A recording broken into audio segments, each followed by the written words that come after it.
I'm Evelyn Brooks. I'm 57. I'm a black woman from Minnesota, the kind that keeps extra soup in the freezer just in case, and still folds towels the way my mother taught me, edges lined up like a promise. I was an ICU nurse for most of my adult life. I've watched monitors go flat. I've watched families argue in hallways about what their loved one would have wanted. I've held strangers' hands while their own people couldn't make it in time. None of that prepared me for the day a government letter told me I might not be my husband's wife.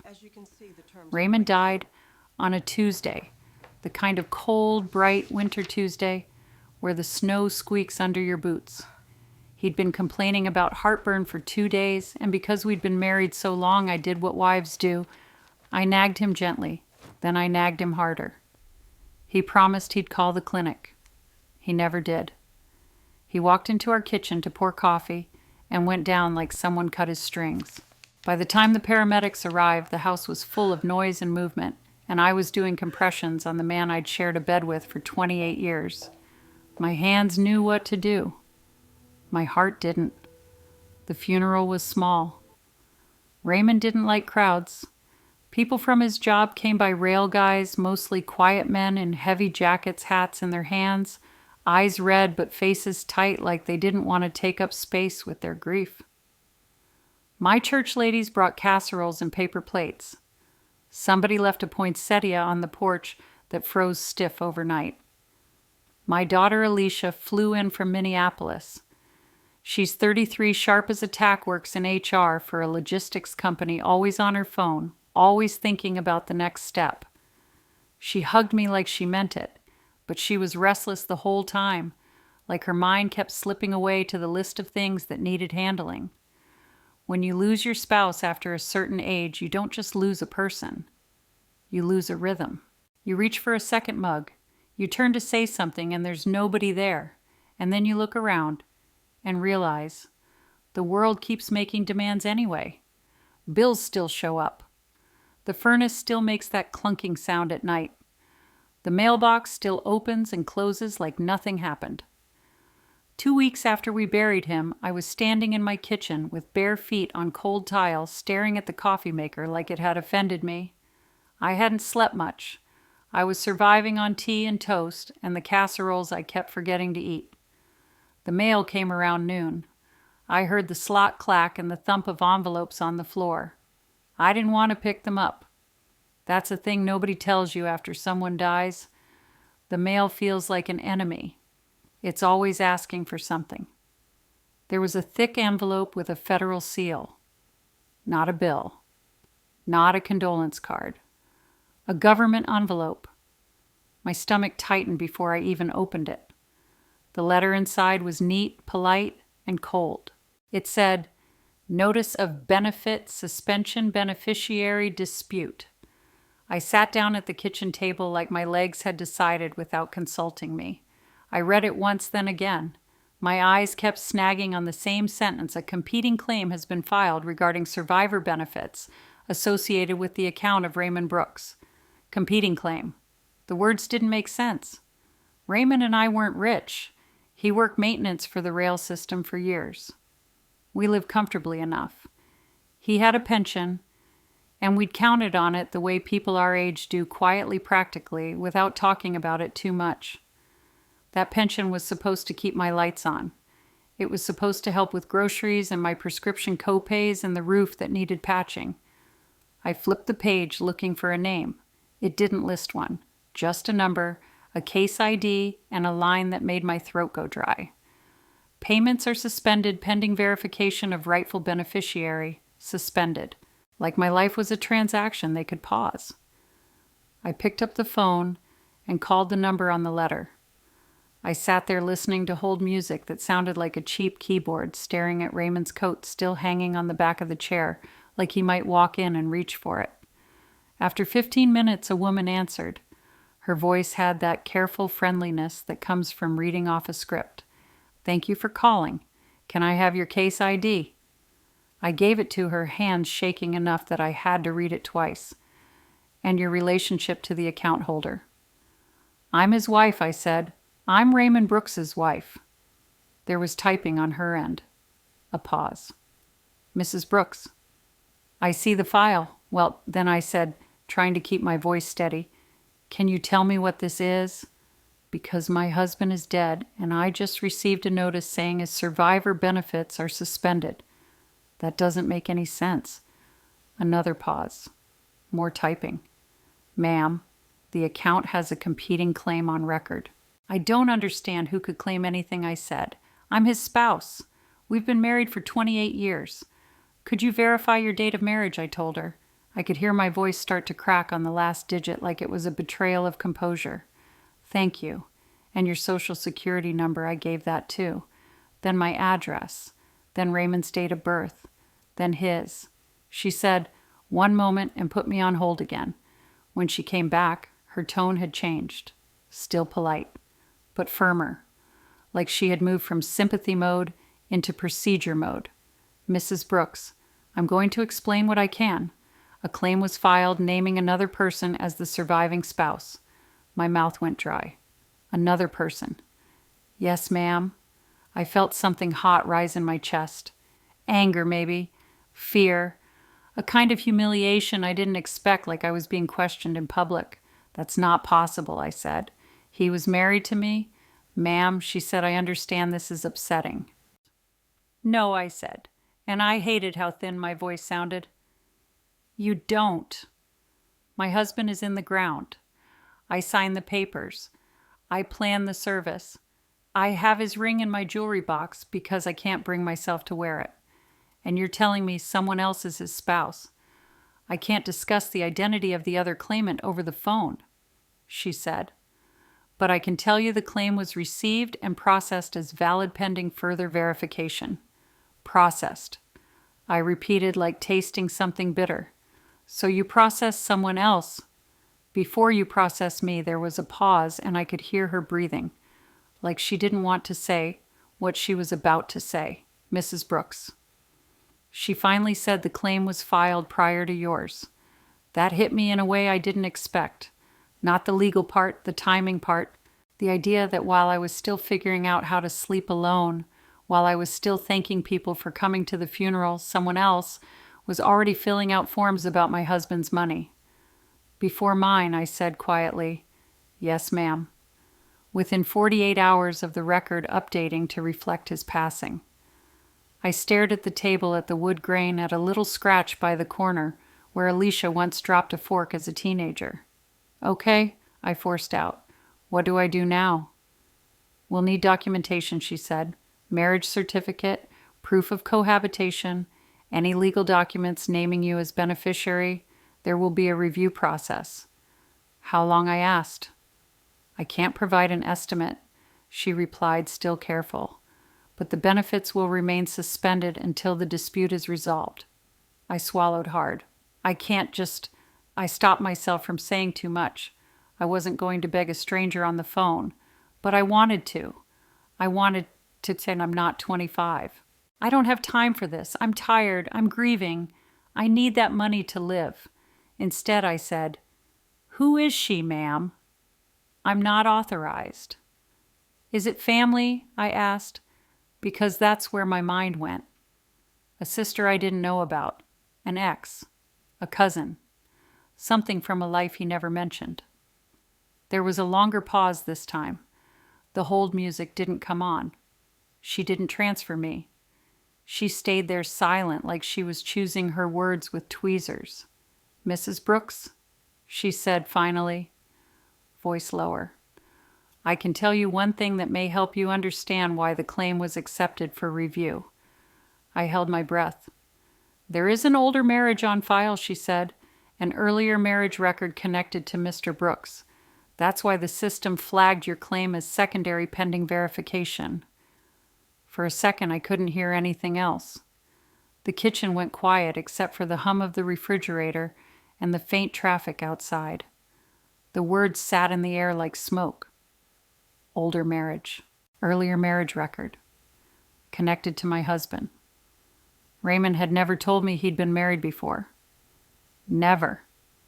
Not once in 28 years, not when we filled out paperwork, not when we argued about money, Not when we sat in the dark after a hard day and talked about who we used to be. My hand tightened around the phone so hard my knuckles ached. That's not possible, I whispered, but I could already feel the ground shifting under me, because the woman on the phone wasn't guessing. She was reading a file. "Ma'am," she said gently, "I'm sorry. I recommend you consult an attorney and submit your documentation as soon as possible." I didn't remember hanging up. I just remember sitting there, phone in my lap, staring at the empty chair across from me. Raymond's chair, like it might explain itself. And then my phone buzzed with a text from Alicia. "Any update on the pension call?" I looked at her message, and for the first time since Raymond died, I felt something sharper than grief. I felt afraid, because if there was an older marriage, it meant one thing. Someone out there had a claim to my life on paper strong enough to freeze it in place, and I had no idea who she was. I didn't sleep that night. I tried. I made chamomile tea like my mother used to when nerves got too loud. I turned on the TV for background noise and left it playing low, like a neighbor in the next room. I stared at the ceiling and counted the little shadows the streetlight made through the blinds. Every few minutes, my brain would do the same thing. It would replay that sentence the benefits woman said, "An older marriage on file," like it was a bad song, stuck on repeat. By morning, I was up early, still in my robe, hair wrapped in a scarf, standing at the kitchen counter with my marriage certificate spread out like it could defend me. Raymond and I got married in 1996 at a little church in St. Paul. We weren't fancy. I wore a simple ivory dress. He wore a suit he borrowed from his cousin. We laughed through our vows because we were nervous and happy and poor and sure the future would take care of itself if we worked hard. I had never been ashamed of that kind of wedding. It was ours. I found the certificate in the folder where I keep everything important. I ran my fingers over the raised seal like it meant something beyond decoration. Then I called Alicia. She answered on the second ring, voice too awake for someone her age. "Morning, Mom." "Don't morning me," I said, and my own tone surprised me. I wasn't trying to be mean. I just didn't have room in my chest for small talk. She went quiet, then said carefully, "Okay. What did they say I told her?" I said the words out loud slowly, like I was tasting them to see if they were poison. "They said there's an older marriage on file, that someone filed as his spouse before I did. They froze everything." Alicia inhaled sharp. I could picture her at her kitchen island in Minneapolis, probably already opening her laptop. That's how she is. Her comfort is facts and screens and processes. "Do you have the case number?" she asked. I gave it to her. "Okay," she said. "We need to be calm. We need to get ahead of this. Do you have your marriage certificate?" "Tax returns." "Proof you live together?" "I have 28 years of proof," I snapped, then softened because I heard myself. "Yes, I have all that." There was a pause where I expected my daughter to say, "This is crazy. Dad would never," or even, "I'm sorry, Mom." Instead, she said,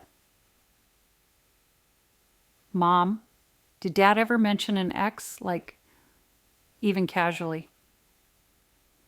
"No," I said, "never. People keep things." She said like that explained it. I swallowed hard. "Alicia, your father wasn't that kind of man."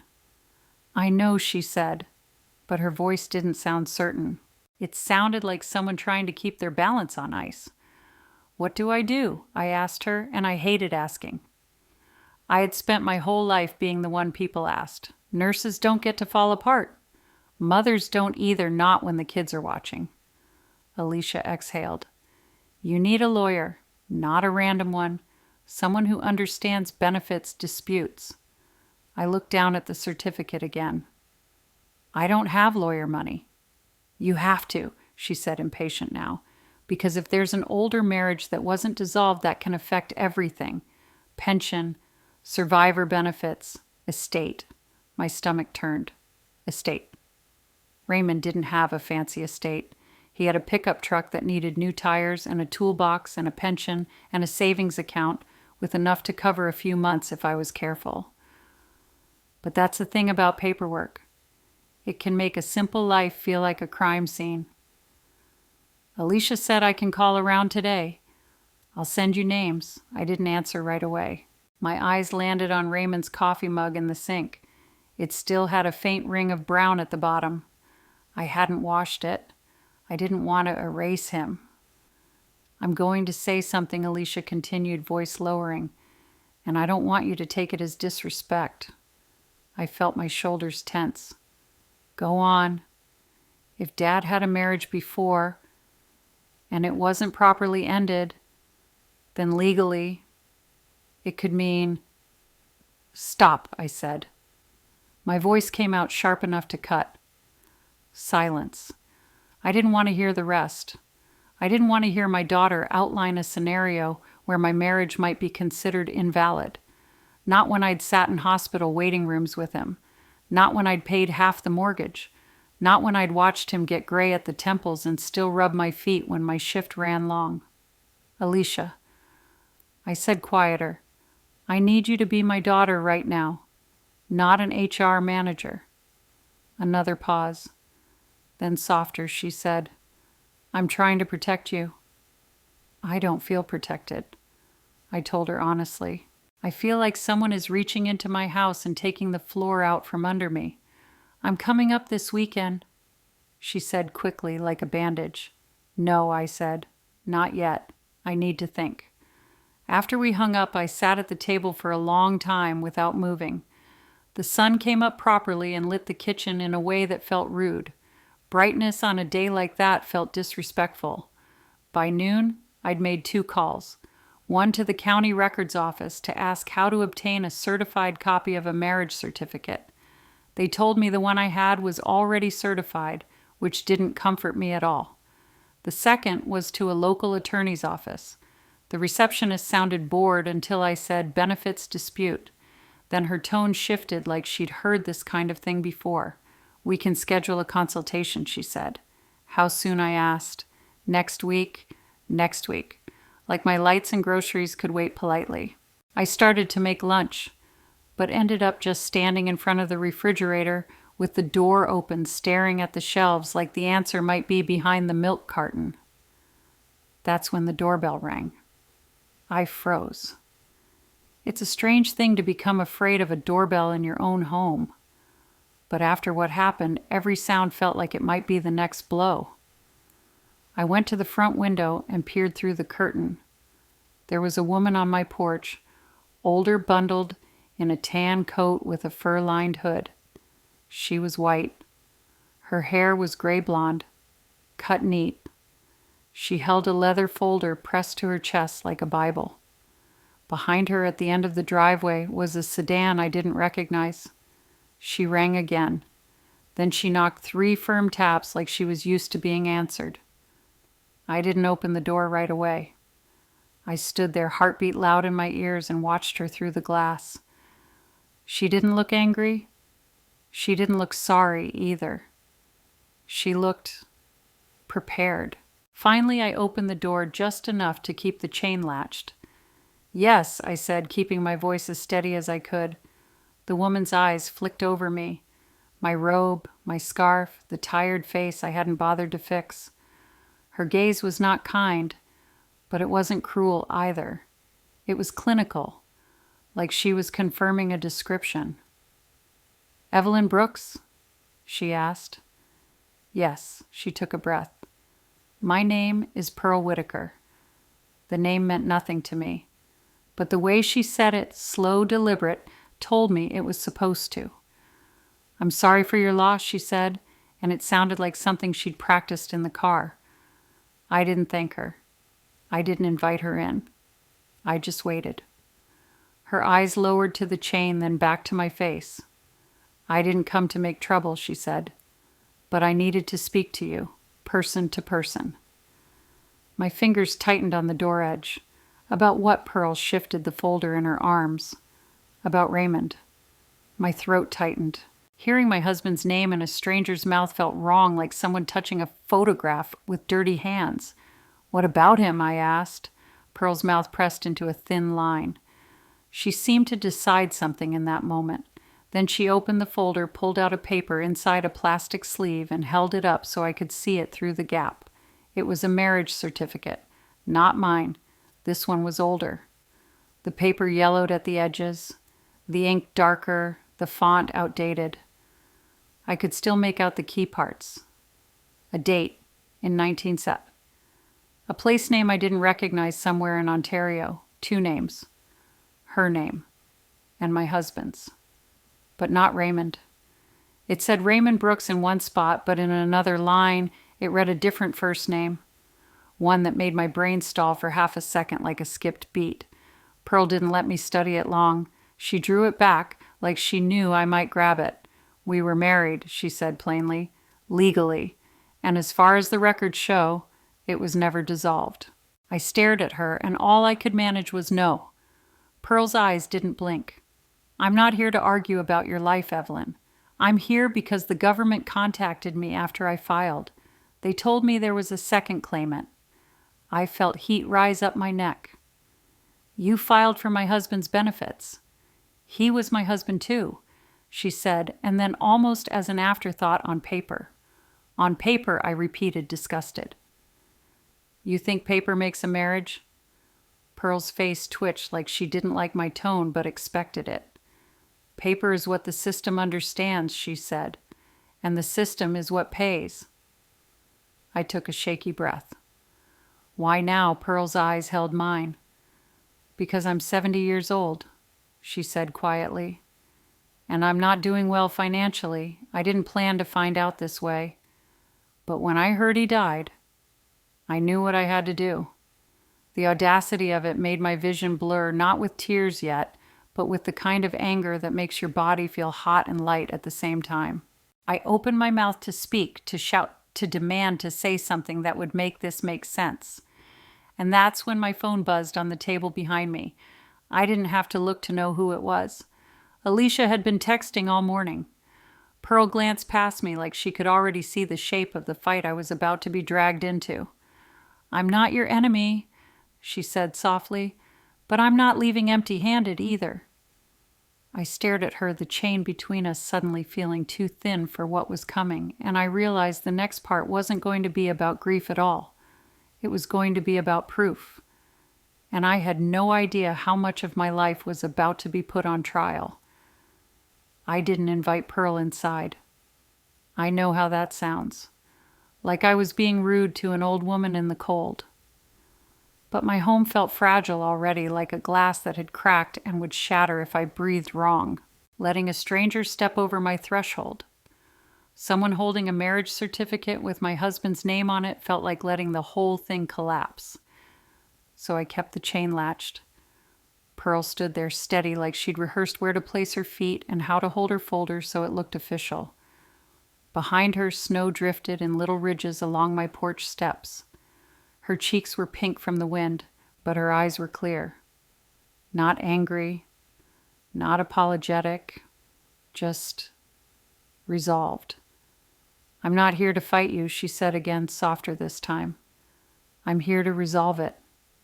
"Resolve it," I repeated. My voice sounded strange to my own ears, thin and sharp at the edges. "You resolved it when you filed, before I could even breathe." Pearl's mouth tightened. "I didn't know you existed until the file flagged you." That did something to me. It shouldn't have, but it did, because for one irrational second, I wanted to believe she wasn't malicious, that she was just desperate. That maybe this was some bureaucratic mistake we could untangle like a knotted necklace. Then she added, "Ray Raymond, he didn't talk about you. Not to me." And the hope snapped. "Of course he didn't," I said too quickly. "Because you weren't in his life. I was." Pearl looked down at the folder like she was deciding whether to say more. When she looked back up, her voice stayed even. "He disappeared. One day he was there, and then he wasn't. He never sent papers. He never sent anything. I spent a long time thinking he'd died back then. My stomach flipped. Because I could picture Raymond at 20-something already the kind of man who carried things alone. The kind of man who didn't explain himself because explaining felt like weakness. Pearl, I said, and even hearing her name felt wrong. Whatever happened 40 years ago doesn't change what I lived. I was his wife. She nodded slowly like she heard me but didn't accept the conclusion. I'm not trying to erase that, she said. I'm trying to survive. I'm 70. My rent went up. My prescriptions went up. My Social Security doesn't stretch like it used to. I stared at her, and I hated that part of me understood. Not the claim, never that, but the fear underneath it. The fear that comes with age when the world gets more expensive and your body gets more fragile and people start looking at you like you're already halfway out the door. But understanding didn't make it right. I have to talk to my daughter, I said, my hand tight on the door. Pearl nodded once. I'm meeting with an attorney in town this afternoon, she said. If you want to handle this like adults, we can sit down. You can bring whoever you want. But I'm not walking away from this without something in writing. In writing, I echoed bitter again.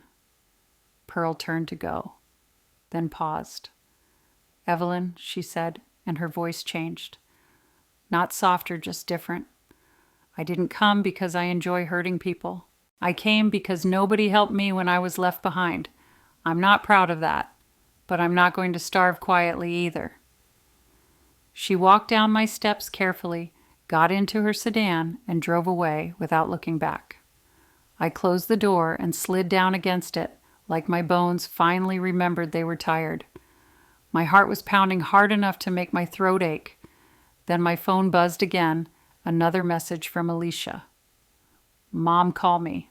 Now. I made myself stand.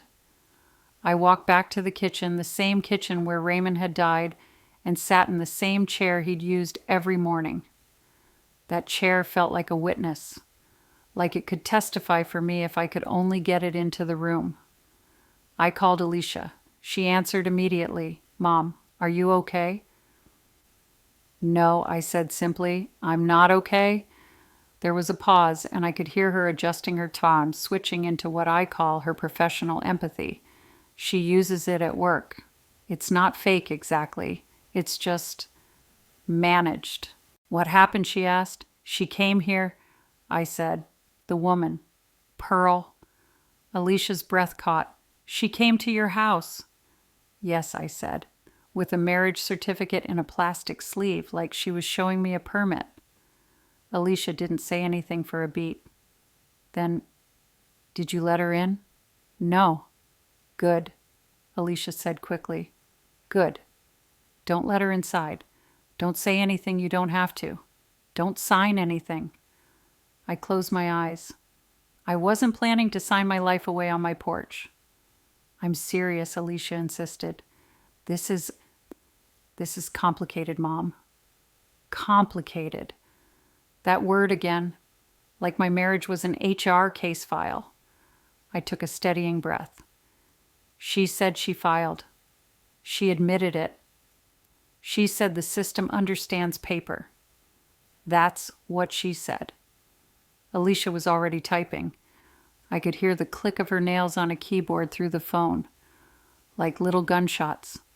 Okay, she said, voice tightening. Here's what we do. We need to know if that marriage was ever legally ended. Divorce, annulment, anything. If not, then Alicia, I cut in, don't. Mom, she said, frustrated now. We can't pretend that doesn't matter.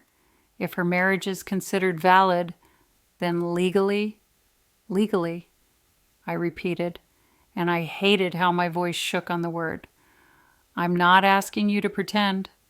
I'm asking you to remember who your father was, who we were.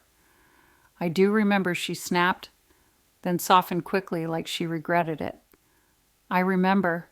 I'm trying to keep you from getting crushed. By who? I asked, voice low. By her or by you?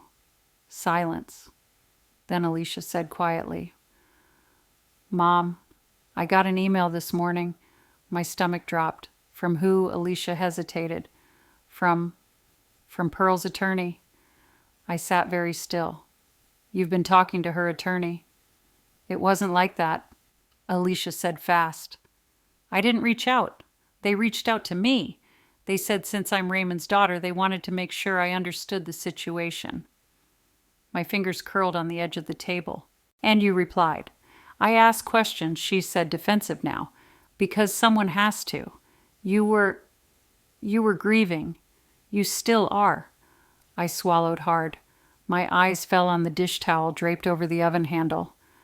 I'd used that same towel for years, washed it 1,000 times, and suddenly I felt like I didn't know anything solid in my own house. What questions? I asked. Alicia exhaled. Basic ones. About what Dad told us. About whether there was a divorce. About whether our marriage was real. I finished for her. Alicia didn't deny it. That was the part that hurt most. Not the legal question. The fact that she could even entertain it so quickly, like it was a reasonable hypothesis. I'm not saying it wasn't real, she said. I'm saying legally it might be challenged. That's different. I stared at the marriage certificate on the table, my own name typed neatly beside Raymond's. The seal looked smaller than it had this morning. What did the attorney send you? I asked. Alicia's voice turned careful again. A draft proposal. A proposal, I repeated. Yes, she said. A settlement proposal. I felt heat rush behind my eyes. Read it. Alicia hesitated. Mom read it. I said firmer. She cleared her throat. It says that to avoid prolonged litigation, Pearl is willing to accept a portion of the survivor benefits, and in exchange, she will withdraw her claim and sign a release.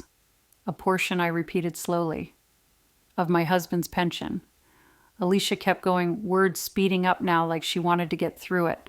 They're offering a split. They're framing it like a compromise. A compromise, I echoed. And a laugh escaped me that didn't sound like laughter.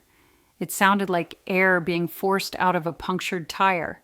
So she files, first freezes everything, shows up at my door, and calls it compromise. Alicia said, Mom, I'm not saying you should accept it. I'm saying it's an option. Litigation can take months, maybe years. And in the meantime, I can just be broke. I finished, my voice sharp. Alicia went quiet. I leaned forward, elbows on the table, and spoke slowly because I needed her to hear every word.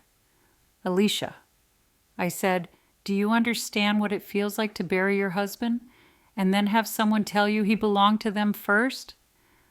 Do you understand what it feels like to sit in the same kitchen where he died and be told your name is secondary claimant, like you're applying for a credit card? I'm trying, she began. No, I said, cutting her off. You're calculating. Alicia's breath hitched. That's not fair. It might not be fair, I said, voice quieter now. But it's true. There was a long pause. I could hear her breathing, and underneath it, the faint sound of city traffic through her window. Minneapolis life. Busy moving, not waiting for anyone's grief to catch up. Finally, Alicia said, Mom, what if Dad didn't tell us because he knew? What if he knew this would happen? The question hit me like a slap because it was the first time she sounded scared instead of strategic. I opened my mouth to answer and realized I didn't have one. Because Raymond hadn't just kept one secret, had he? If he had an older marriage on file, then he had lived a whole chapter of his life I never saw. And now that chapter had walked up to my porch with a folder and a demand.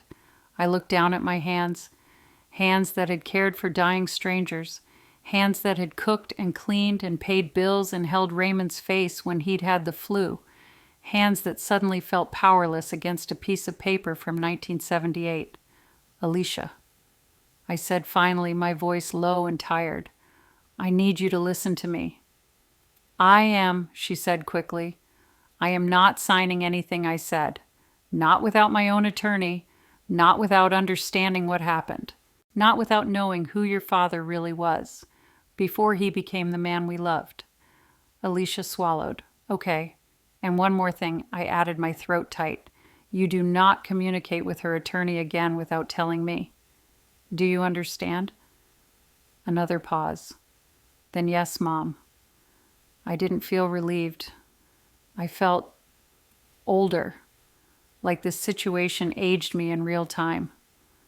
After we hung up, I sat at the table and stared at the wall clock, the second hand moving in its steady little circle. Ordinary time. Meanwhile, my life was being argued over in someone else's inbox. I picked up my phone again, not to call Alicia back, but to open my contacts and scroll until I found the number of the attorney's office I'd called earlier. The consultation next week suddenly felt like a joke. I needed help now. As my finger hovered over the call button, a thought settled in my chest, heavy and unwelcome. Pearl didn't just come for money. She came because she believed the paper would beat the life I lived. And the worst part was, my own daughter had already seen the paperwork before I did. When you've been married a long time, you start telling yourself a story about your life. Not a lie, just a story. A clean line from point A to point B. You remember the day you met the first apartment, the first car that broke down, the promotion that finally gave you breathing room, the kid who arrived and changed the whole center of your world. You put the rough parts into little boxes and label them hard times and work stress, and that year was tough, and you don't open the boxes again unless you have to. That night, after I told Alicia I wasn't signing anything, I sat at my kitchen table with those boxes stacked all around me. The house was quiet in that winter way. No leaves rustling, no distant lawnmowers, just the occasional hiss of the heater kicking on. Raymond's coat still hung on the chair. I hadn't moved it. It felt like moving it would make his death official in a way my heart refused. I made myself do something I didn't want to do. I got out a notebook and wrote down what I knew, like I was back in nursing school charting symptoms. Married 1996. Moved to Maplewood 1998.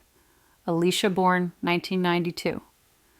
No, I corrected myself. 1993. I was already mixing years. That scared me. Grief makes your brain sloppy.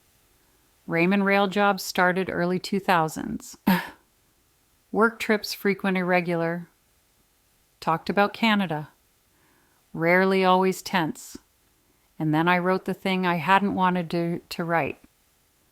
6 months he was away in 2003 or 2004. My pen hovered. I'd forgotten how long it was until I started counting it out. It happened in our first decade together, before we had enough money to feel safe. Alicia was still in grade school. I was working nights at the hospital. Raymond was doing whatever work he could find, maintenance, seasonal rail jobs, anything that paid steady. Then one spring, he told me he'd gotten an opportunity out of state. Contract work. Good money. Temporary. You'll barely notice I'm gone, he'd said, trying to make it sound light. He kissed my forehead like it was nothing. Like he wasn't rearranging our whole family. I remember standing at the doorway watching him load his duffel bag into the trunk. I remember thinking he looked tired even then. Like he carried a second weight I didn't touch. He said he'd call every night. At first he did. Short calls, quick check-ins. How's my girl? Did Alicia do her homework? Did you eat? His voice was familiar but stretched thin, like the signal had to travel too far to keep the warmth. Then the calls got less frequent. Every other night, then every few days, then 1 week, nothing. I remember sitting on the edge of the bed with the phone in my lap, staring at the screen after voicemail picked up again. I remember telling myself, he's working. He's tired. The job is demanding. I remember the one time I got angry enough to call his supervisor number on a slip of paper. A man answered and said, who like he'd never heard of Raymond Brooks. I tried again, and the number was disconnected. I should have panicked.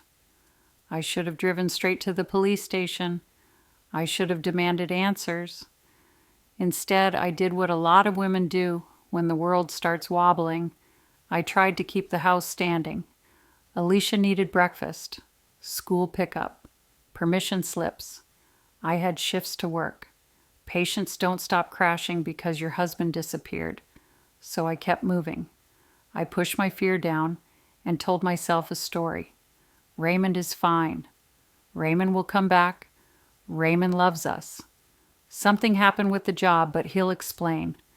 After 6 weeks, I stopped telling people he was on a contract. I started saying he was away with work, a softer phrase that didn't invite questions. After 3 months, I stopped mentioning him at all unless I had to. And after nearly 6 months, he came back. Just came back. He showed up on our doorstep with a bag in one hand and that guilty half smile in the other, like he'd been on a long grocery run. I remember the smell of cold air on his jacket. I remember the hollow under his eyes. I remember how Alicia ran to him and hit his chest with her fists like she wanted to punish him and love him at the same time.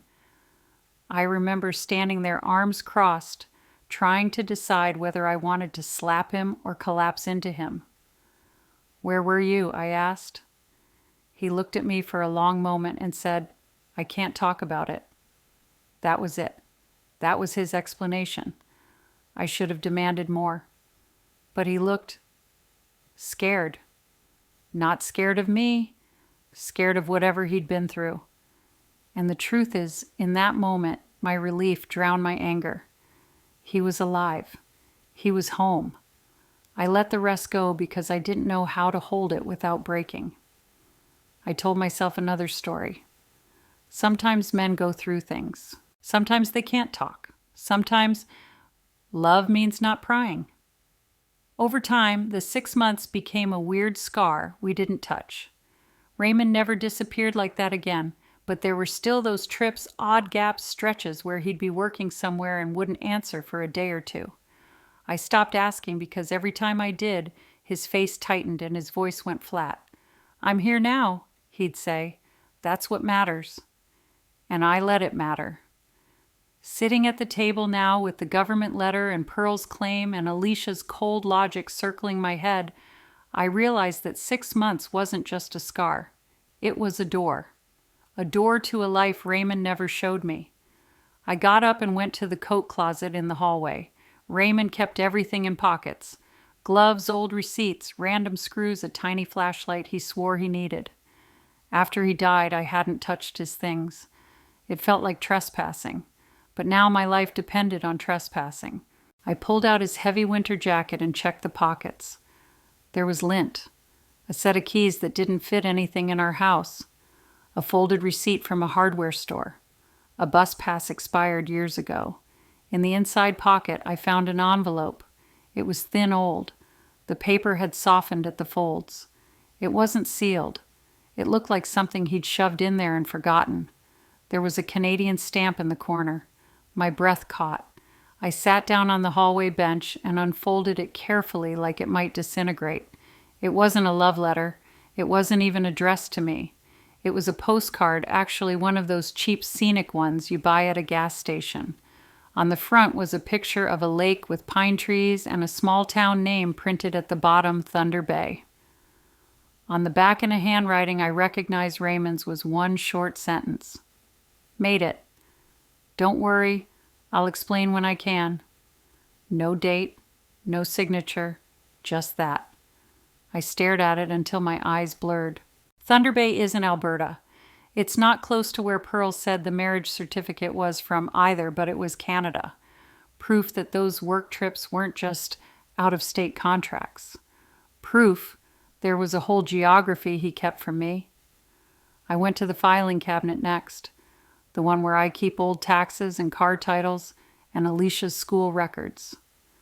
Raymond used to roll his eyes at how organized I was, but he always let me do it because he knew it made me feel safe. I pulled out our old tax returns and scanned for anything unusual: addresses, deductions, travel reimbursements. Most of it was normal, boring, honest, like the man I thought I knew. Then I found a W-2 from years ago with a company name I didn't recognize and a mailing address in Ontario. I felt my skin prickle. I checked the year. 2003. The year he vanished. I sat back in my chair, the paper shaking slightly in my hand. So he hadn't been out of state. He'd been in Canada.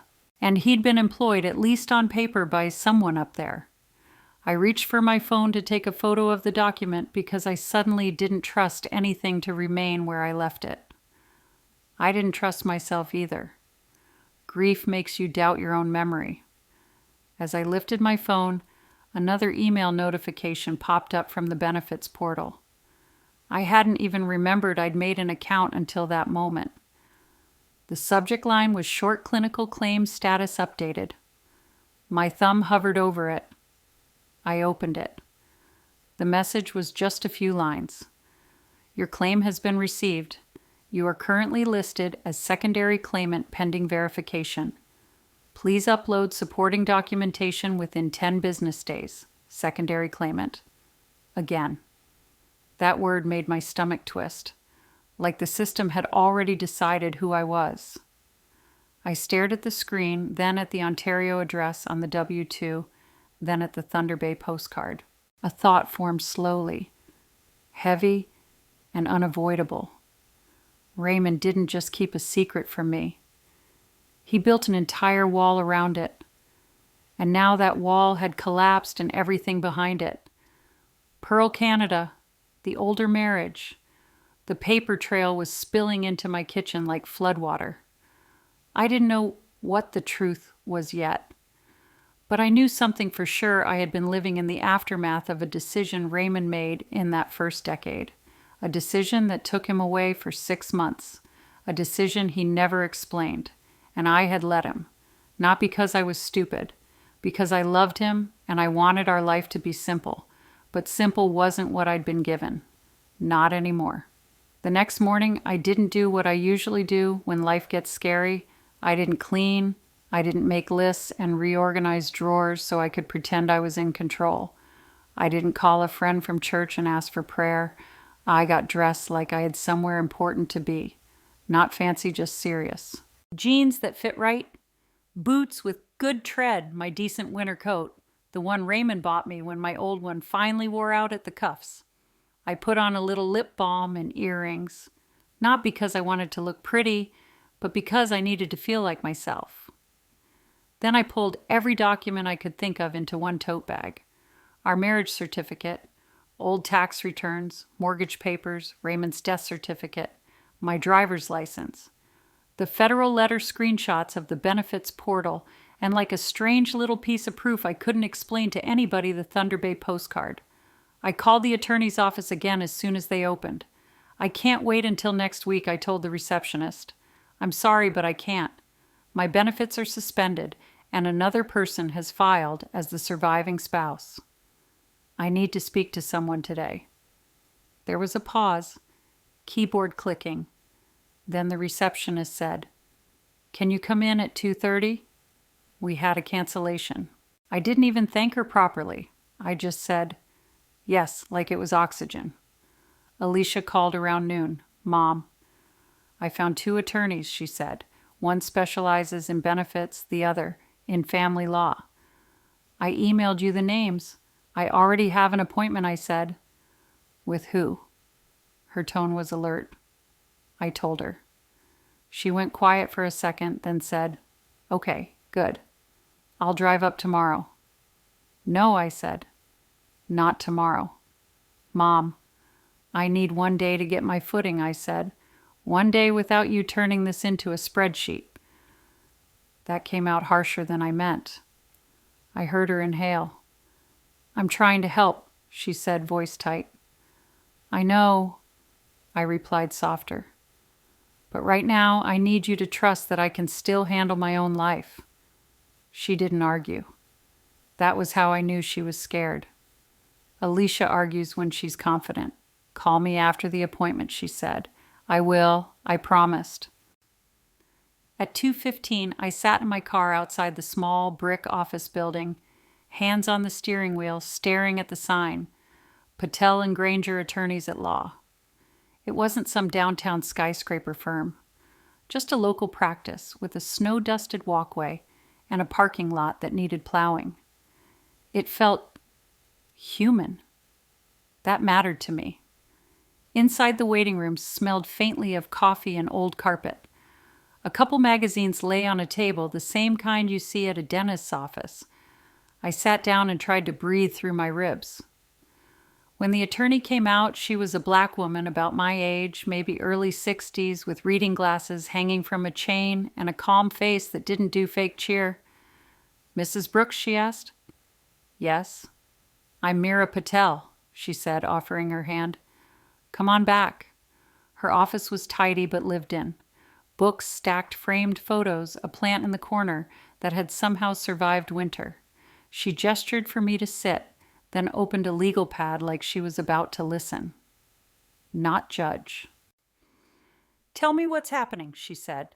So I did.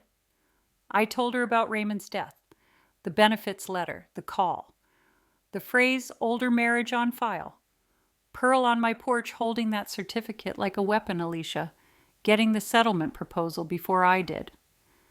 I tried to keep my voice steady, but when I said the word secondary claimant, my throat tightened in a way I couldn't control. Miss Patel didn't interrupt. She nodded, sometimes writing a note, sometimes just watching my face like she could see the places I was trying not to fall apart. When I finished, she leaned back slightly. First, she said, "I'm sorry. You're grieving, and the system has decided now is the time to test you. That's cruel even when it's legal." I swallowed hard. I hadn't realized I needed someone to say that out loud. Second, she continued, "I want you to hear this clearly. You are not powerless here." I let out a breath I didn't know I'd been holding. Then she said the word I didn't want to hear again. However, she added, "We do have to take the earlier marriage seriously, because paperwork is what agencies respond to. We can feel rage about it later. Right now, we handle facts." I nodded. "Do you know where Pearl's marriage was registered?" she asked. "Ontario," I said. The certificate said Ontario. Miss Patel's eyes sharpened. "Okay. And do you have any evidence Raymond ever divorced her?" No, I admitted. I didn't even know she existed. She tapped her pen gently. "All right. There are a few legal concepts that may still protect you, even if that earlier marriage was never dissolved." My chest tightened. Even if it wasn't dissolved. "Yes," she said, not flinching from my panic. "In many jurisdictions, there are protections for a spouse who entered a marriage in good faith, meaning you believed you were legally married. It's sometimes called putative spouse doctrine, depending on the state and the context. It doesn't make the pain smaller, but it can protect your financial rights." I stared at her. "So you're saying my marriage could be questioned?" Ms. Patel held my gaze. "I'm saying the paper could be questioned. What you lived is real. The law sometimes fails to honor that cleanly, but it does offer remedies." I nodded slowly, trying to keep my heart from sprinting. She slid my documents into neat piles. Marriage certificate, tax records, mortgage statements. She moved with the kind of competence that calms you, just by existing in the room. "Now," she said, "here's what we're going to do today." I leaned in, hungry for direction. "We're going to submit your documentation to the agency immediately," she said. "Not next week. Today. And we're going to request the identity verification and the basis for Pearl's claim through proper channels." "Can they tell me her name?" I asked. Ms. Patel gave me a look. "She came to your porch, so we already have her name. But yes, they'll eventually have to disclose what they're relying on if this goes to an administrative hearing." My stomach turned. Hearing. "Maybe," she said calmly, "maybe not. But we prepare like it will." Then she pointed to my tax returns. "These are good," she said. "Filing jointly. For years, shared address, shared finances. That's strong proof of marital life, not just romance life. That phrase hit me in the gut. Marital life. That's what it was. Not a Hallmark card. Life. Ms. Patel asked, "Did Raymond ever travel to Canada in the early 2000s?" My fingers tightened around the tote bag strap. "Yes," I said slowly. "I found a W-2 with an Ontario address and a postcard from Thunder Bay." I pulled it out and handed it to her like it was contraband. She studied it, then looked up. "This is important. It's just a postcard," I said, almost embarrassed. "It's proof of presence," she replied, "and possibly proof of a second identity trail." My stomach dipped. Second identity. Ms. Patel didn't panic me with her tone. She just stated it like someone pointing out a crack in a wall. People who leave countries. Abruptly, people who start over. Sometimes they change names slightly, she said. "You mentioned the marriage certificate had a different first name in one section?" "Yes," I whispered. "It looked like a different version. Like he wasn't always Raymond." Ms. Patel nodded. "All right, we'll pursue that carefully." She stood, went to her computer, and typed for a moment. Then she turned her screen slightly so I could see. "This," she said, "is a basic public record search. It's not perfect, but it's a start." She clicked through a couple pages. Her face stayed neutral, but I saw something shift in her eyes the way nurses recognize a pattern before the monitor alarms. "Mrs. Brooks," she said slowly, "did Raymond ever mention living in Ontario under a different surname?" My mouth went dry. "No." Ms. Patel pointed at the screen. "There's a record here," she said, "for a Raymond J. And the last name listed isn't Brooks. It's Whitaker. Whitaker. Pearl Whitaker." My hands went cold so fast it felt like I'd grabbed snow. "That can't be," I started. "It might be a match," Ms. Patel said gently. "Or it might be someone else with a similar name, but we don't ignore it." I stared at the screen until the letters blurred. For a long moment, all I could think was Raymond didn't just leave a woman behind. He may have left a whole name behind. Ms. Patel leaned forward, voice firm but kind. "Here's what I need from you. Do not meet Pearl or her attorney alone. If anyone contacts you, you refer them to me." I nodded, still numb. Then Ms. Patel's assistant knocked and opened the door slightly. "Ms. Patel," she said. "Sorry to interrupt." Ms. Patel turned. "Go ahead." The assistant glanced at me, then back at Ms. Patel. "You asked me to check the agency portal. There's a new note on the case, Ms." Patel's posture shifted professional attention. "What does it say?" she asked. The assistant read from her tablet. "It says the other claimant has requested an expedited review," she said, "and a meeting has been scheduled. In 48 hours. My heart dropped. A meeting where the assistant looked up. Here she said, "In town. Mediation office on Pine Street." Ms. Patel's eyes flicked to mine, steady and sharp. "Okay," she said quietly, like she'd already moved into strategy mode. "Then we'll be there."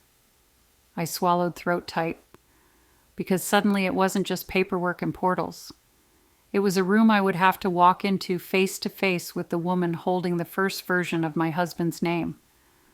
I didn't tell myself lies anymore after Ms. Patel said the name on that screen.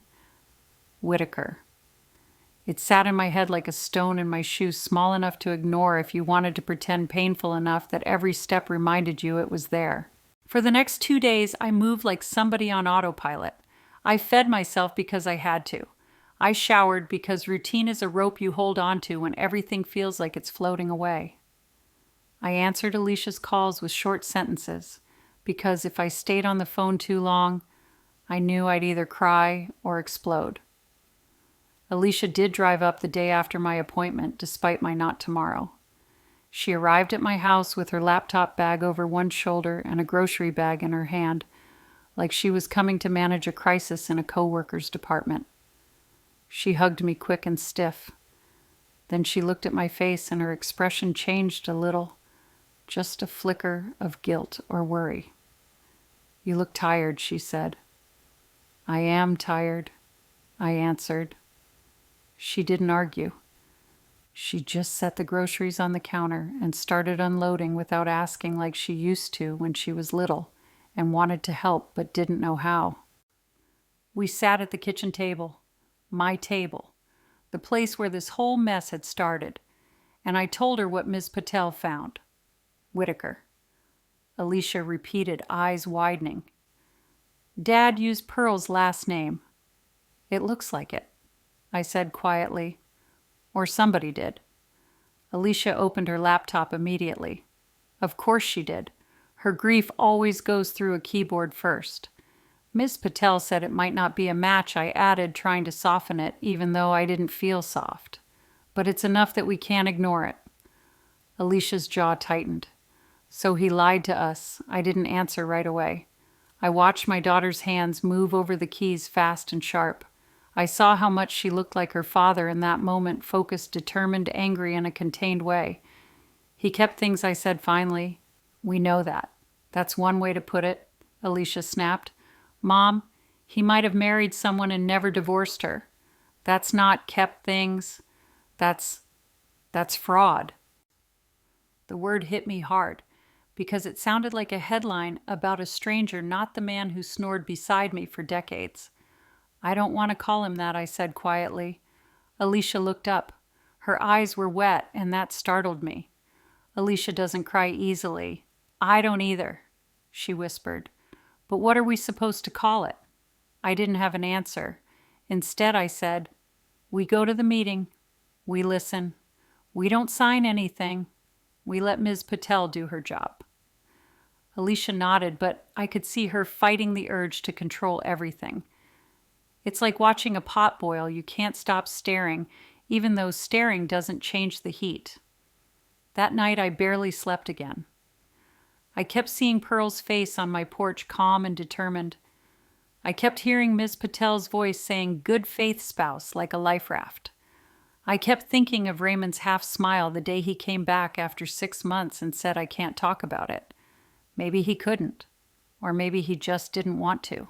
The morning of the meeting, I dressed like I was going to court, even though Ms. Patel kept calling it mediation. Navy slacks, a blouse with a modest neckline, my best coat, my earrings again, small hoops Raymond used to tease me about calling them your Saturday earrings because I wore them when I wanted to feel like more than a tired nurse. Alicia wore a gray blazer like she was heading into a boardroom. She looked too young to be dealing with this kind of thing, even at 30-something. But grief doesn't care about age. It just assigns you a role and expects you to perform. Ms. Patel met us at the mediation office on Pine Street. The building was plain, the kind of place you'd miss if you weren't looking for it. Inside, it smelled like cheap coffee and printer toner. Pearl was already there when we walked in. She sat in a chair near the conference room with her folder on her lap, wearing the same tan coat. Her hair was neat again. She looked smaller indoors. Less like a force of nature. More like an older woman who'd learned how to harden herself just enough to survive. Beside her sat a man in a suit that looked expensive but slightly worn, like he'd been successful once and was now riding on reputation. He stood when we approached. "Mrs. Brooks," he said, extending his hand to me. "I'm Mark Ellison. I represent Ms. Whitaker." Ms. Patel didn't take his hand. She nodded once, polite and contained. "This is my client, Mrs. Evelyn Brooks," Ms. Patel said, then gestured to Alicia, "and her daughter, Alicia Brooks." Ellison looked at Alicia for a fraction longer than necessary, eyes assessing. Pearl stood then. She looked at me, then at Alicia, and her gaze softened in a way that made my skin crawl. Not because it was fake, because it felt like she was trying to claim something. "You must be her," Pearl said to Alicia. "His girl." Alicia's mouth tightened. "I'm his daughter." Pearl blinked, then nodded. "Yes, that's what I meant." The mediator arrived, a middle-aged white woman with kind eyes and a practiced smile. She guided us into the conference room. It was a standard setup, oval table water pitchers, stacks of paper, a whiteboard, no one ever uses. The fluorescent lights made everyone look a little sick. We sat. Miss Patel beside me, Alicia beside Miss Patel, slightly behind like backup. Pearl sat across from me, Ellison to her right. The mediator sat at the head like a referee. Thank you all for coming, the mediator began. The goal today is to see if we can reach an agreement without escalation. I ask that everyone speaks respectfully and allows each other time. Respectfully. I held on to that word, but I didn't believe it. Ellison started because of course he did. My client, Ms. Whitaker, was legally married to Raymond Whitaker, also known as Raymond Brooks, since 1978, he said, voice smooth. Our position is simple. The marriage was never legally dissolved. Therefore, she is the lawful surviving spouse. My stomach rolled, but Ms. Patel's hand lifted slightly, subtle, like a quiet weight.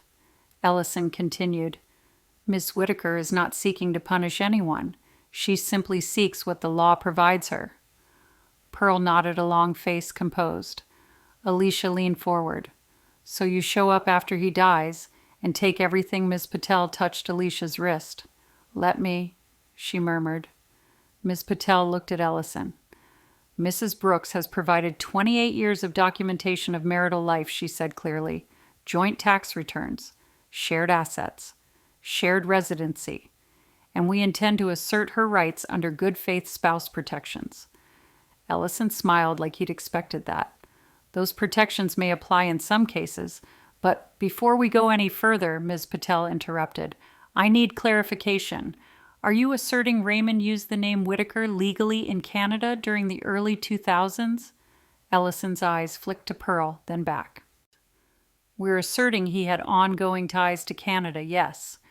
Ms. Patel nodded slowly.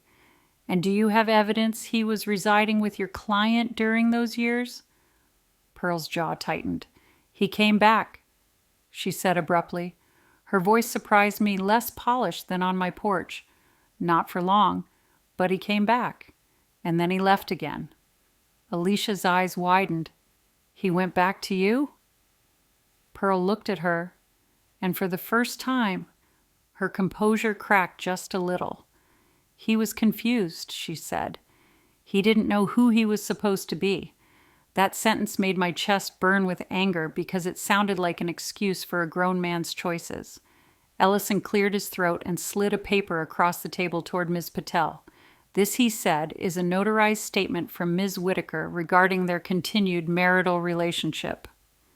Ms. Patel didn't touch it right away. She looked at Pearl. Ms. Whitaker, Ms. Patel said evenly, you filed for benefits, knowing another woman. This woman was married to him for nearly 30 years. Why didn't you contact her first? Pearl's eyes flashed. Because I assumed I didn't have to, she said. I assumed the law would handle it.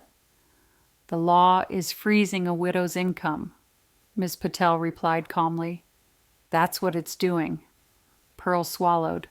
Her hands tightened on her folder. I'm not a monster, she said quietly. I surprised myself by speaking. I never called you a monster. I said, my voice steady. But you came to my porch with paper like you were delivering an eviction notice. You didn't ask who I was. You didn't ask what he meant to me. You just claimed. Pearl stared at me for a long moment. Then she said almost bitterly, because nobody asked who I was when he left. Nobody cared what he meant to me. I was just the woman he disappeared from. The room went quiet. I felt something shift, small, uncomfortable. Not sympathy exactly, more like recognition of a shared kind of humiliation being left behind by the same man in different ways. Ellison broke the quiet by pushing forward the settlement proposal, the same one Alicia had told me about. We're offering a practical solution, he said, a split of benefits. Your client receives a portion immediately to stabilize her finances. My client withdraws further legal action. Alicia whispered, no, like a reflex. Ms. Patel didn't even glance at it yet. She looked at Ellison, then at the mediator. I'm not prepared to discuss settlement until I see the underlying marriage record and any evidence of dissolution or lack thereof, Ms. Patel said. We also intend to subpoena identity records related to the Whitaker name usage. Ellison's smile tightened. That's a lengthy process. Then length is what it will be, Ms. Patel replied. Pearl shifted in her chair and her eyes went to Alicia again, and this time her gaze wasn't soft. It was calculating. You know, Pearl said slowly, there's another way this can go. My skin went cold. Alicia frowned. What do you mean? Pearl opened her folder and pulled out a single sheet, something printed official looking. She slid it across the table, not to Ms. Patel, but directly toward Alicia. My daughter reached for it instinctively, like she couldn't help herself. Ms. Patel's hand shot out. Don't she snap sharper than I'd ever heard her. Alicia froze, fingers hovering. Pearl's mouth tightened into something like satisfaction. It's just information, she said. Something you should see. The mediator leaned forward. Ms. Whitaker, please direct documents to counsel. Pearl didn't move it. She kept it pointed at my daughter like a temptation. I felt my heart thud hard, because I knew that look. It was the look of someone trying to bypass the mother and hook the child. And I realized, sitting in that fluorescent room with paper between us, that Pearl wasn't just fighting me. She was trying to take Alicia to her side, right there in front of my face. I watched my daughter's hand hover over that sheet like it had its own gravity. Alicia is smart. Alicia is cautious. Alicia has spent her whole adult life in conference rooms where documents mean power, and whoever reads first sets the tone. Pearl knew that. She slid the page a fraction closer to Alicia with one finger, like she was feeding a skittish animal. It's information, Pearl said again. Calm voice, steady eyes. You deserve to know what your father did. Ms. Patel's palm landed on the table with a soft thump, not loud but final. Direct documents to counsel, she said. Ellison cleared his throat, feigning professionalism. Ms. Whitaker is simply trying to ensure transparency. Transparency, Ms. Patel repeated flat. By handing something to a grieving daughter instead of the represented party. The mediator. Her name was Sandra, according to the placard. Leaned forward. Voice tight now. Ms. Whitaker, please comply, or I'll end this session. Pearl didn't remove the paper. She didn't have to. The hook was already in the water. Alicia pulled her hand back slowly like she'd been burned. Then she looked at me. Not fully, just a glance. Quick. Guilty. Because even the urge to read it felt like betrayal. I'm not taking it, Alicia said, voice controlled. She turned to Sandra, the mediator. But you can read it into the record. Pearl's eyes narrowed. It's not for the record. It's for her. That made my stomach clench. I had spent years being the reasonable one in my family, the calm nurse, the woman who could take a harsh comment and let it roll off because patients had been harsher, life had been harsher, and I wasn't going to waste energy on petty people. But this wasn't petty. This was someone pointing at my child and saying, I can pull her away from you if I want to. I leaned forward. Pearl, I said, and my voice came out steady but low the way it did when I used to stop a drunk visitor from yelling at staff. If you have something to say it to me. Pearl's gaze shifted to me. For a second I thought she might soften. Then she said, Fine. She snatched the paper back and held it up like an exhibit. It's a copy of a pension enrollment form, she said, from Ontario, dated 2003, with the beneficiary listed as she looked straight at me, Pearl Whitaker. Alicia's face drained of color. Ms. Patel's eyes sharpened, and my body did something strange. It went cold all over, like my blood stepped back to see what would happen, because 2003 was the year Raymond disappeared for 6 months. The year I'd boxed up and labeled hard times because I couldn't live with the alternative. Pearl placed the paper on the table again, this time sliding it toward Ms. Patel. That's not a lie, she said. That's his handwriting. Ms. Patel didn't touch it yet. She asked, Is this an original? It's a certified copy. Ellison said quickly, We can provide authentication. Ms. Patel nodded once, then looked at Sandra. We need a copy for our file, she said. Sandra gestured for Ellison to send it to her, which he did reluctantly, like he was handing over a weapon he'd hoped to keep. My throat felt tight. I stared at that paper like it might explain everything, like a piece of bureaucracy could translate a lifetime. Alicia's voice came out small. Mom, did you know about this? No, I said, and the words scraped. No. Pearl leaned back in her chair. He came back to me. Then she said almost casually now, like she was describing weather, for a little while. He said he needed to make things right. Alicia's head snapped up. He came back. Pearl nodded. Not to stay. He never stayed. But he came. Alicia looked at me again, this time longer, and I saw the conflict in her eyes, a child wanting to protect her mother and an adult needing the truth. I wanted to reach across the table and cover her hands like she was still 8 and afraid of thunder, but I couldn't, because the thunder was coming from inside our family now. Ms. Patel spoke firm and clear. Ms. Whitaker, she said, are you asserting that Raymond maintained an ongoing marital relationship with you? After 2003? Pearl hesitated. For the first time, she didn't seem sure how to phrase it. He wasn't consistent, she admitted, and her mouth twisted. That's the truth. He wasn't consistent with anything. But he showed up. He paid something. Not much, but something. He'd send money, then stop. He'd call, then disappear. And did you ever file for divorce? Ms. Patel asked. Pearl's face hardened. I tried, years ago, but I didn't have his address, didn't have his job information, and frankly, I didn't have the money to chase a man who didn't want to be found. I heard that and felt a flicker of something I didn't like in myself, pity maybe. It made me angry that pity could exist in the same body as rage. Ms. Patel said, so your claim is based on the original marriage record and documents like this beneficiary form? Yes, Ellison said smoothly. Alicia's voice was tighter now. So what is this supposed to prove, that he loved you? That he didn't love my mom? Pearl's eyes flicked to Alicia, then away. It proves he knew I existed, she said, and he knew what he did. That doesn't make you his widow, Alicia snapped. It makes you... She stopped herself, jaw clenched. Ms. Patel leaned in slightly toward me, murmuring, stay calm. We use this. But calm felt like a costume I couldn't keep on. I sat back and said slowly, Pearl, you told me on my porch you didn't know I existed until the file flagged me. Pearl's eyes didn't flinch. I didn't know you personally, she said. I didn't know your name, but I knew he had a life somewhere.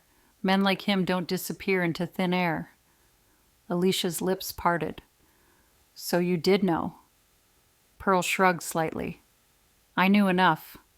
The mediator cleared her throat, trying to steer it back. We're drifting into emotional territory. Let's focus on resolution. Ms. Patel nodded. Resolution requires facts. She looked at Ellison.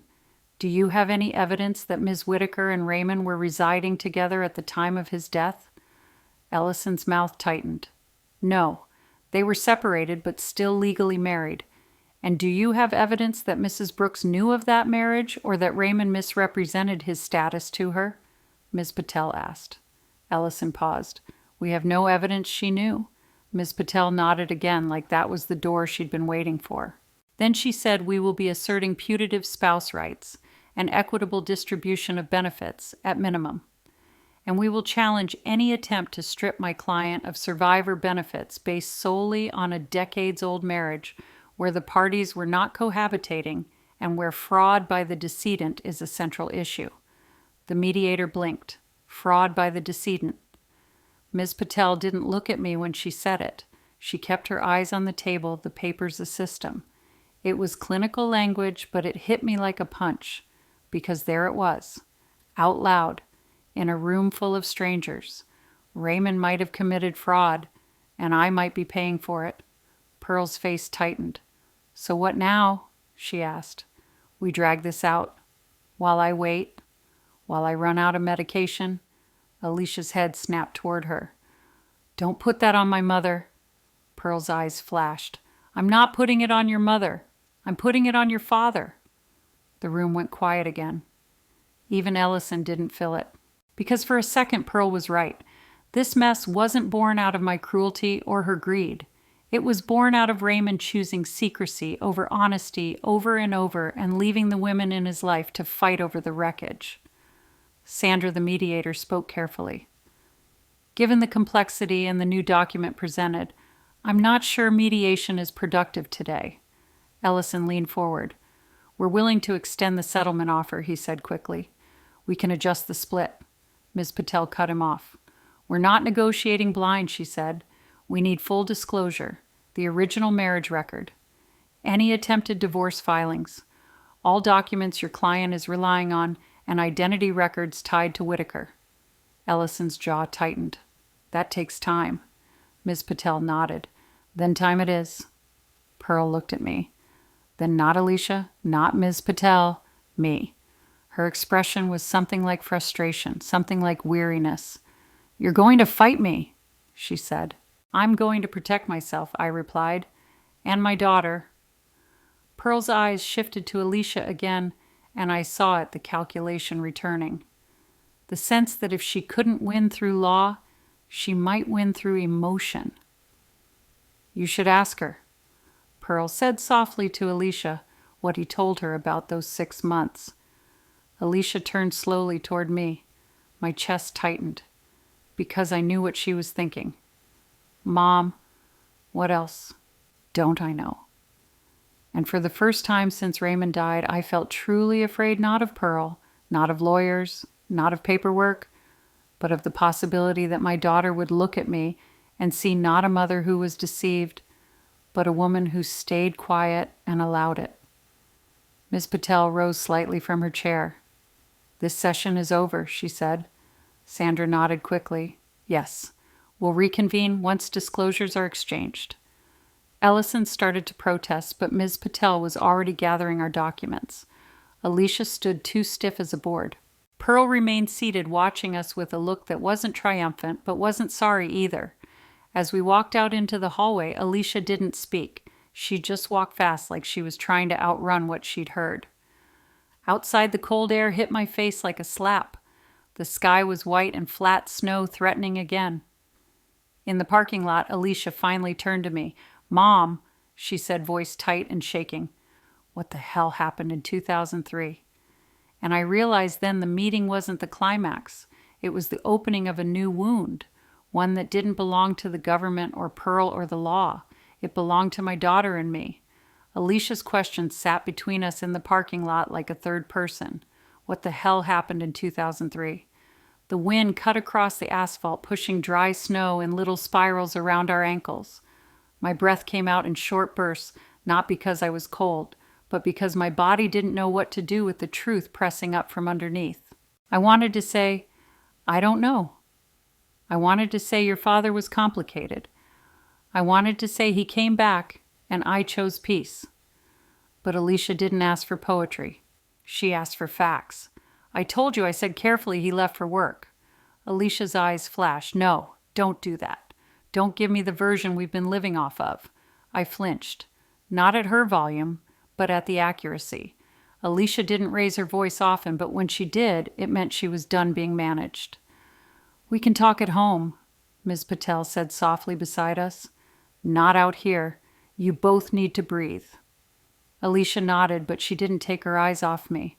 Like she was afraid if she blinked, I'd slip back into the safe story again. We drove to my house in silence.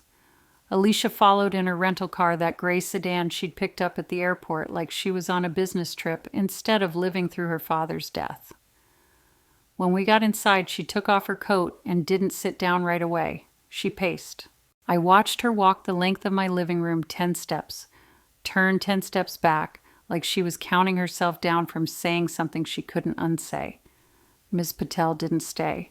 She handed me a folder with copies of the mediation notes and said, I'll be in touch within 24 hours. No contact with the other party. If anyone calls you, you call me. I thanked her. I meant it. The moment the door closed behind her, the house felt smaller. Alicia finally stopped pacing and faced me. "Mom," she said, voice quieter now, but sharper in a different way. "Did Dad ever go back to Canada while we were kids?" I swallowed. I could have kept lying. Not outright, just sideways. The way you can live 28 years beside a secret without naming it. But I couldn't do that now. Not with my daughter watching me like this. "I found a W-2, I admitted, from Ontario, dated 2003. Alicia's face tightened like she'd been slapped. "You found it today?" "No," I said. "I found it 2 days ago. I didn't know what to do with it." Alicia blinked hard. So he really was there. He really... She cut herself off, breathing through her nose like she was trying to keep herself from coming apart. Then she said, "When he disappeared, what did you do?" The question wasn't just curiosity. It was an accusation wrapped in grief. I set my purse down and slowly removed my coat like the extra layers were making it harder to tell the truth. "I worked," I said. "I took extra shifts. I kept things normal for you." Alicia's eyes narrowed. "Did you call the police?" I shook my head. "Did you call his family friends?" "Anybody I called the number he gave me?" I said. "It didn't work." I called again. It disconnected. I swallowed. I didn't want to believe he was gone. Alicia's mouth opened and closed like she didn't know what to do with her anger. "So you just waited?" "I didn't just wait," I said, and my voice rose a little. "I raised you. I paid bills. I kept our life from falling apart." I know she snapped, then immediately softened. "I know. But Mom, he vanished for months. That's not normal." I nodded a slow movement. "I know." Alicia sat down hard on the couch. She pressed her fingers to her temple like she was trying to stop a headache. "Why didn't you tell me?" she asked. "Not about the W-2, about all of it." I sat in my chair across from her, the one Raymond used to sit in to watch football on Sundays. It still smelled faintly like him, or maybe that was my imagination. "Because you were a kid," I said. "And because when he came back, I wanted it to be over." Alicia let out a humorless laugh. "Over. Yeah, looks like it was really over." She stood again, restless. "Did he ever explain where he went?" "No." Alicia looked at me. Not even a little. I hesitated, and she saw it immediately. What she demanded. "Mom?" "What?" I stared at the carpet for a moment. Then I said, "He told me one thing." Alicia's body went still. "He said," I continued, "that I shouldn't ever go looking for him if he disappeared again." Alicia stared. "He said that I nodded, shame creeping up my neck." "Did you ask why?" "Yes," I said. And he said I mimicked his voice as best I could and dramatic, just flat. "Because you won't like what you find." The silence after that felt like the house had turned off its own oxygen. Alicia whispered, "Jesus." "I didn't know what it meant," I said quickly. "I thought maybe it was, I don't know, something illegal, something dangerous." And then he was there again. And you were happy, and I was exhausted, and I just wanted to keep our life. Alicia's eyes went wet again. "So you lived with that for the rest of our childhood?" I nodded. Alicia shook her head slowly, like she was trying to wrap her mind around how a person could carry that. She looked at my bookshelves, my family photos, the Christmas ornaments still on the side table, because I hadn't had the energy to pack them away. "This whole time," she whispered, "you were just pretending." "No," I said, and my voice broke. "I was surviving." Alicia wiped her cheeks hard. Okay. She took a breath and said, "Pearl said he came back to her. Did you ever think he had someone else?" The question stabbed. "I didn't want to," I admitted. I told myself if he did, I would feel it. I would know. And maybe that was pride. Or denial, or... I shrugged weakly. Maybe I was just tired. Alicia looked down. So he might have been married the whole time. I don't know, I said. But the paperwork is leaning that way. Alicia walked to my hallway closet without asking. She opened it like she'd done 100 times as a teenager. She pulled out Raymond's old winter jacket and held it up. You said you found a postcard? She said. I nodded. Alicia turned, holding the jacket like evidence. Show me. I hesitated. Something about showing her that postcard felt like crossing a line, like it would make my private dread become her burden too. But she was already carrying it, whether I handed her the paper or not. I went to the kitchen drawer where I'd tucked it away along with the W-2 and the screenshot printout Ms. Patel had made. I brought them back and laid them on the coffee table. Alicia picked up the Thunder Bay postcard first. She stared at it, then flipped it over and read the sentence. Her lips moved silently as she took it in. Made it, she murmured. Don't worry. She looked at me with a kind of disbelief. He wrote this, and still came home, and sat at this table, and carved the turkey at Thanksgiving like nothing happened. I didn't answer, because she was right, and there's no defense for that. Alicia picked up the W-2 next, scanned the Ontario address, then set it down carefully, like it was dirty. Then she did something that made my stomach drop. She stood and walked toward the basement door. What are you doing? I asked, panic sharpening my voice. Alicia looked back. Mom, you have boxes down there. Dad's stuff. Old files. No, I said too fast. Alicia, don't. Her eyes narrowed. Why not? Because I knew what was down there. Not exactly, but I knew enough to be afraid. There were boxes Raymond insisted on keeping that I never opened. Boxes he taped shut and labeled in his handwriting tools. Old work. Papers. I had respected that. I had always respected his boundaries because it was easier than fighting. Because I didn't want to find out the thing he warned me I wouldn't like. But now Pearl had dragged that unknown into my living room anyway. I followed Alicia down the basement stairs, heart pounding. The air down there smelled like dust and cold cement. Alicia clicked on the light and walked straight to the back corner where the storage shelves were.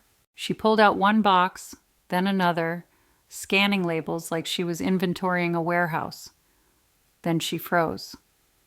Mom, she said, voice low. What is this? She held up a thin folder wedged between two boxes. It had a label printed in block letters, not handwriting. Immigration. My mouth went dry. Because suddenly that sentence from years ago, you won't like what you find, took on a shape. Not just another woman. Not just a name. A whole life built on paperwork, borders, and decisions Raymond never trusted me enough to share. Alicia looked at me, fingers already curling around the folder's edge. Can I open it? She asked. And I realized in that basement with my daughter waiting for permission like she was still a child. For just 1 second, I didn't know if I was more afraid of what was inside or of what it would do to the way she looked at her father forever. I stared at that thin folder like it was alive. Immigration. It wasn't even dramatic looking. No blood red stamp, no confidential in bold, just a plain manila folder with a printed label, the kind you'd see in any office. But my body reacted like it was a gun. Alicia waited with her hand on the edge of it, eyes searching my face for permission. For years I'd been the person who kept her safe by closing doors gently, by saying, we'll handle it even when I didn't know how. Now safety felt like a lie. Open it, I said, and my voice sounded older than it had that morning. Alicia pulled the folder out slowly like she expected alarms. She sat on the bottom step of the basement stairs, the light above us buzzing faintly. She placed the folder on her knees and opened it. The first thing she pulled out was a photocopy of a Canadian passport. Not Raymond's Minnesota license. Not a work badge. A passport. The photo was my husband's face, no question, but the name printed beneath it wasn't Brooks. It was Raymond Whitaker. Alicia's mouth fell open. She looked up at me like the ceiling might collapse. He had a Canadian passport, she whispered. I didn't answer because my throat had shut down. She flipped to the next page, a stack of forms stamped and dated, most of them from the early 2000s. Some had his signature, some had official seals that made my stomach sink. There were copies of entry records, work authorization paperwork, and something titled Application for Replacement of Permanent Resident Card. Alicia read that line out loud, then looked up again. Permanent resident card. My hands shook. I steadied myself on the railing. I thought he was born in Minnesota, Alicia said, voice rising. He told me he was born in Minnesota. I thought so too, I said quietly. She kept reading, eyes scanning faster now. I watched her face change from confusion to anger to something like nausea. She held up a page with a typed statement. Mom, she said this says he entered Canada in 1999 under a different first name. I blinked. Different. How Alicia swallowed, then read it. It says Jonathan R. Whitaker. My chest tightened. The ghost name again. Jonathan. The name from the little inconsistencies, the ones I'd noticed but never touched. Alicia flipped another sheet. Her hands were careful, but quick, like she was afraid if she slowed down she'd lose the thread. Then she stopped on a single page that looked newer than the rest. It was dated 2003. A letter. Typed. Official header. The kind of language that makes your blood pressure rise even if you don't fully understand it. Alicia's lips moved as she read silently. Then she said very softly, "Oh my God." What I asked and my voice cracked. She looked at me, eyes wide and wet. Mom, this is a deportation notice. The word hit like a slap. Deportation. I repeated like my mouth didn't know how to shape it. Alicia nodded, staring at the page like she couldn't believe it existed. It says she read that, voice trembling, that he was ordered to leave Canada due to misrepresentation on an immigration application. I felt the basement tilt. I grabbed the railing tighter. Misrepresentation, I whispered. Alicia flipped back through the folder. There's a form here. It asks about marital status. She held it up. He checked unmarried. I went cold. Alicia's voice sharpened. He lied. He lied on paperwork. And she flipped the page again, scanning. And he used a different address. Thunder Bay. That postcard. My mind jumped backward like a tape rewinding. Made it. Don't worry. He made it to Thunder Bay, used a different name, lied about being unmarried. And then he came home and kissed my forehead like nothing had happened. Alicia stared at the deportation notice again, then looked at me. So that's why he disappeared, she said. Voice shaking with anger now. Not work, not a project. He was dealing with this. I lowered myself onto the step above her because my knees didn't trust me. I didn't know I said, and it sounded pathetic even to me. I swear I didn't know. Alicia's breathing was shallow. Why would he even go to Canada? Why would he? She stopped mid-sentence, eyes darting to another page. A form with a name I recognized immediately. Pearl Whitaker. Alicia held it up with 2 fingers like it was contaminated. It lists her as spouse on an older record, she said. I felt my stomach twist. So he was married. Alicia nodded slowly, face hard. Looks like it. And he told Canada he wasn't married when it benefited him. She looked at me with pain in her eyes. And he told you he was free when it benefited him. I closed my eyes for a second. I could see Raymond's hands, the way he used to fold his receipts into neat squares, the way he lined up his tools in the garage like order could protect him from chaos. He'd been building order out of lies. Alicia wiped her cheek hard and kept going. There's more. She pulled out a page titled Affidavit of Separation. My mouth went dry again. Alicia skimmed it, then looked up. This is signed by Pearl, she said. It says they separated in the late 80s but never divorced. I stared at her, so she knew he left. Alicia nodded, and she never got closure either.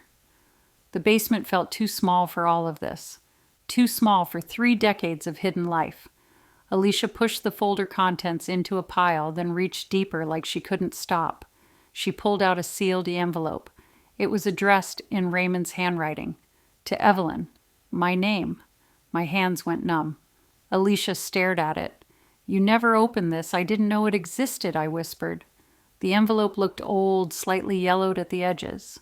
It had been sitting in that folder, in that box, in that basement like a buried confession. Alicia held it out to me careful. I took it with fingers that didn't feel like mine. The flap was already slightly lifted, not fully sealed, like he couldn't decide whether to lock it away or leave it available. I sat there with my daughter in a basement that suddenly felt like a courtroom, and I opened it. Inside was a letter folded once, plus a smaller piece of paper with a phone number on it and a Canadian address. Thunder Bay. My eyes blurred instantly. Not from sadness, from overload. The letter started with my name in his handwriting. Evelyn. If you're reading this, it means I didn't clean up my mess the way I promised myself I would. My throat closed. Alicia leaned forward, reading over my shoulder, silent. The letter wasn't long. Raymond never wasted words on paper. He wasted them in silence. He wrote, I went back because I had to. Because old paperwork doesn't die just because you run. Pearl had every right to hate me. You have every right too if you ever find out. I didn't tell you because I was afraid you'd leave. Not because you're cruel, but because you're honest. And I've spent my whole life dodging honesty when it cost me something. The Canadian situation got ugly. I lied on forms. I panicked. I did what I always do, choose the shortcut, then pay for it later.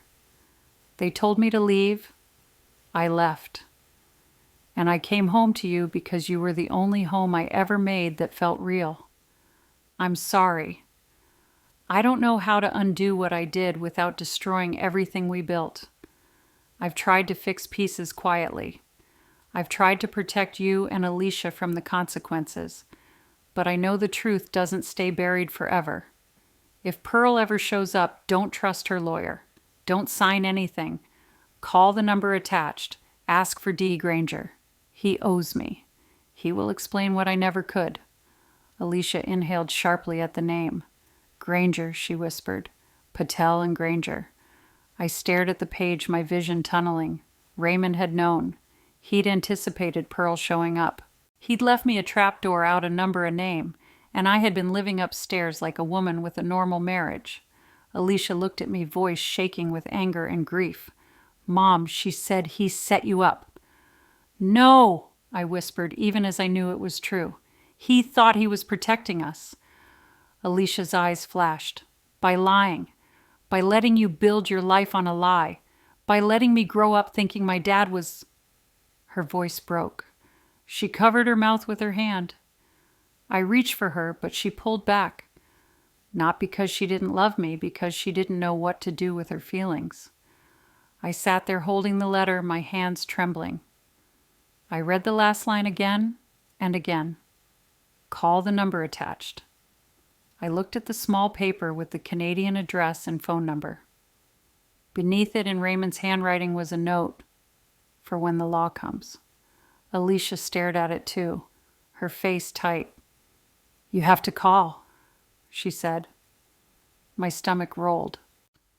What if it makes it worse? Alicia's eyes were wet. Mom, it's already worse. We're already in it. I held the paper like it might burn me. My brain kept trying to reject the reality. Raymond, the man I knew, had lived inside a different name and a different country's paperwork, and he'd left a breadcrumb trail for a crisis he apparently expected. I stood slowly, my legs shaky. "Okay," I said. "Okay."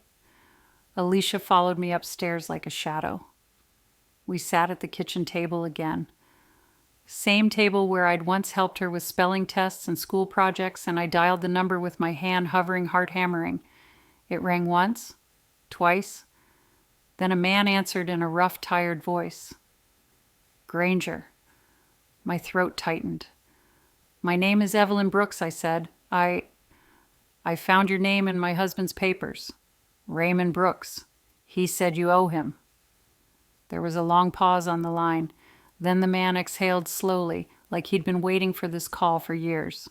"I was wondering when you'd find it," he said quietly. "Mrs. Brooks, you need to sit down, because there's more you don't know." And right then, with Alicia staring at me like she couldn't breathe, I realized the basement folder wasn't the ending. It was the first real door Raymond had left unlocked, and I had just stepped through it. I stayed seated when Granger told me to sit down. Some instinct in me knew that if I moved, if I stood up or paced or reached for Alicia's hand, I'd lose my balance completely. So I pressed my palm flat against the kitchen table and listened. Granger didn't speak like a lawyer on television. There was no dramatic pause, no polished explanation. He sounded like a man who'd carried someone else's secrets too long and was tired of holding them. "Raymond wasn't running from you," he said. "He was running from consequences. There's a difference, but it doesn't make it easier to swallow." Alicia leaned closer, her shoulder brushing mine. I could feel her shaking. Granger explained what Raymond never had. How he'd left Canada young legally at first. How he married Pearl when they were both barely adults, more out of pressure than love. How he panicked when that life felt like a cage. How he crossed borders thinking distance would clean the slate. It didn't. Paperwork doesn't forget. Governments don't forget. And marriages, even broken ones, don't vanish just because someone stops answering the phone. When Raymond went back in 2003, Granger said it was because old files resurfaced. A routine audit. Wrong name, wrong status, everything caught up at once. "So he lied," Alicia said flatly. "Yes," Granger replied, "and then he paid for it. He was ordered to leave. Permanently." I closed my eyes. That 6-month disappearance. The hollow look in his eyes when he came back. The warning not to look for him if he vanished again. It all lined up now, sharp and cruel. "And Pearl?" I asked. Granger paused. "Pearl had rights once, but she also made choices. She didn't pursue divorce. She didn't pursue enforcement. And when Raymond died, she saw an opening." "Through me," Alicia said bitterly. "Through the system," Granger corrected gently. "But yes, she knew what she was doing." Granger told us something else too. Something that shifted the ground under my feet. Raymond had set up contingencies. Quiet ones. Legal ones. He had named me beneficiary on accounts Pearl never knew about. He had documented cohabitation support intent. He had done everything he could to make sure that if the truth ever surfaced, I wouldn't be left with nothing. He didn't trust himself to fix the past, Granger said, but he trusted you to handle the future. When the call ended, the house felt different. Not lighter, but clearer. Alicia sat at the table, elbows resting where Raymond used to read the paper. She stared at nothing. "I don't know how to feel," she said finally. "That makes two of us," I replied. "I'm angry at him," she said, "and I'm angry at her, and I'm angry at the system, and She stopped swallowing. "And I'm scared that if I let myself be angry at Dad, I'll lose him completely." I reached for her hand then. She didn't pull away. "You don't lose someone by seeing them clearly," I said. "You lose them by pretending." The next weeks were not dramatic. They were procedural. There were affidavits, hearings, documents exchanged through Ms. Patel like pieces on a chessboard. Pearl's attorney pushed. Ms. Patel pushed back harder. The pension form from 2003 mattered, but so did 28 years of shared life. The law doesn't always care about love, but it does care about proof. And I had proof in bulk. Pearl called once, not through her lawyer, directly. I almost didn't answer. "I'm not calling to fight," she said when I picked up. Her voice sounded thinner now, less certain. "I'm listening," I replied. "I didn't know about the letter," she said. "The one he left you." "I believe that," I said. There was a pause. Then she said, "He was a coward." "Yes," I agreed quietly. "But he wasn't cruel," she added. "No," I said. "He wasn't." Pearl sighed. "I thought if I claimed what was mine, it would make the years mean something. I understood that more than I wanted to." "The years mean what they mean," I said. "Claiming doesn't change that." She didn't argue. We didn't become friends. We didn't forgive each other in any grand way. But the fight drained out of her voice after that call. A settlement followed, not the one she'd wanted and not the one Alicia had feared. A recognition of my standing. A recognition of Pearl's past. A division that didn't pretend Raymond had lived one clean life. When it was over, Ms. Patel called me. "You're secure," she said.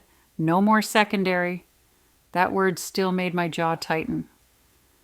After everything settled, Alicia stayed another week. One evening we sat on the couch with old photo albums open between us. Not the staged ones, just everyday pictures. Raymond grilling, Raymond asleep in a chair, Raymond laughing at something off camera. "He looks real," Alicia said softly. "He was real," I said, "just not whole." Alicia leaned her head on my shoulder. "I wish he'd trusted us." "I know," I replied, "but he trusted me enough to leave a map." That night after Alicia went to bed, I went down to the basement one last time. I stood in front of the shelves where the boxes still sat. I didn't open anything new. Instead, I taped a label onto the largest box. Resolved. Then I turned off the light and went upstairs. I'm still a widow. That didn't change. I still miss him in the small ways, reaching for his side of the bed, catching myself saving stories to tell him, hearing his laugh in places it doesn't belong anymore. But something did change. I stopped feeling like a fool. I stopped replaying every moment, asking myself how I didn't know. Love doesn't require omniscience. Trust doesn't make you stupid. Raymond lived 2 lives because he was afraid of consequences. I live 1 life because I'm done being afraid of the truth. Alicia calls me more now. Not with spreadsheets, with stories, with questions, with honesty. And me, I wake up each morning knowing this. What my husband left me wasn't silence. It wasn't even betrayal, not entirely. It was a final, imperfect gift, a chance to stand in my own name with open eyes and choose what comes next. And for the first time since he died, that feels like enough.